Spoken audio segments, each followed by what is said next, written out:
আসসালামু আলাইকুম। আপনার উপর শান্তি বর্ষিত হোক। প্রিয় শরীদ, খতমে কামালের ৩৭তম ধাপে আপনাকে স্বাগতম। আপনি জানেন, রোগ শোক, বিপদ আপদ, আসমানি জমিনি বালা মুসিবত, সকল ধরনের অস্থিরতা, অশান্তি, অনিশ্চয়তা, নিরাপত্তাহীনতা, দুর্যোগ, দুর্বিপাক, আজাব গজব থেকে মুক্তির জন্যে খতমে কামালি এক সহজ আমল। খতমে কামালির এই আমলের মধ্য দিয়ে প্রার্থনাকারী প্রার্থনার সাথে মিশে যান। আসলে প্রার্থনাকারী যখন প্রার্থনার সাথে মিশে যান, তখন প্রার্থনা কবুল হয়। খতমে কামালি প্রার্থনা কবুলের এই পরম মুহূর্তে আপনাকে নিয়ে যাবে। তাই নিজের, অন্যের, সমাজের, দেশের, মানব জাতির যে কোনো কল্যাণের নিয়তে আপনি এই আমলে অংশ নিন। আপনি সকল বিপদ আপদ, বালা মুসিবত মুক্ত হন। আপনার জন্যে কল্যাণকর সকল দোয়া আল্লাহ কবুল করুন। সব সময় আল্লাহ আমাদেরকে তার রহমতের ছায়ায় রাখুন। এই কামনা করে আমি শহীদ আল বুখারী মহাজাতক খতমে কামালির পুরো প্রক্রিয়ায় আপনার সাথে থাকছি। আসুন এবার আমরা ডুবে যাই সত্যের গভীরে।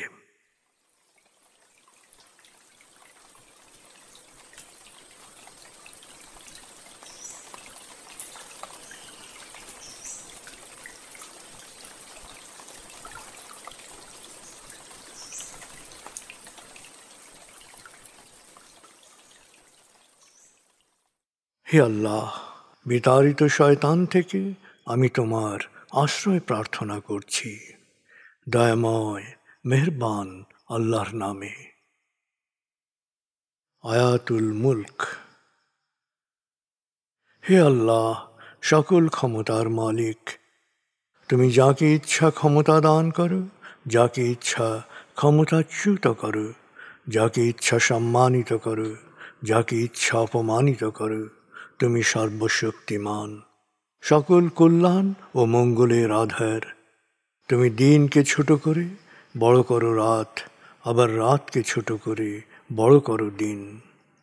তুমি প্রাণহীনে দাও প্রাণ, আর প্রাণবন্তকে করো প্রাণহীন।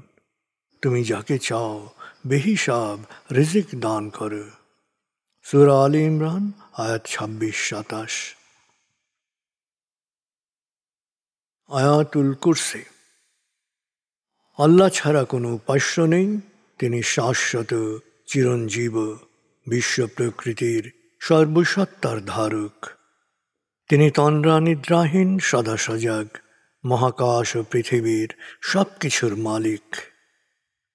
তার সদয় অনুমতি ছাড়া তার কাছে সুপারিশ করার সাধ্য কারো নেই। দৃশ্যমান বা দৃশ্য, অতীত বা ভবিষ্যৎ, সৃষ্টির সব কিছুই তিনি জানেন। তিনি যতটুকু জানাবেন, এর বাইরে তার জ্ঞানের সীমানা সম্পর্কে ধারণা করা কারো পক্ষেই সম্ভব নয়। তার আসন, তার কর্তৃত্ব পৃথিবী ও নভমণ্ডলের সর্বত্র বিস্তৃত, আর তার সংরক্ষণে তিনি অক্লান্ত। তিনি সর্বোচ্চ, সুমহান। সূরা বাকারা আয়াত ২৫৫।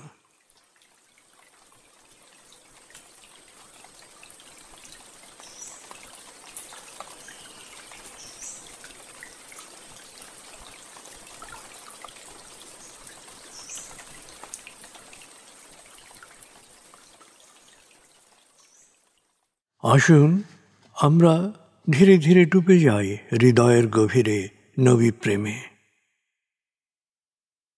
বলগল উলা বিকমালিহি, কশফত দুজা বিজমালিহি, হসনত জমিও খিসালিহি, সল্লু আলাইহি ওয়ালিহি। বলগল উলা বিকমালিহি, কশফত দুজা বিজমালিহি, হসনত জমিও খিসালিহি, সল্লু আলাইহি ওয়ালিহি।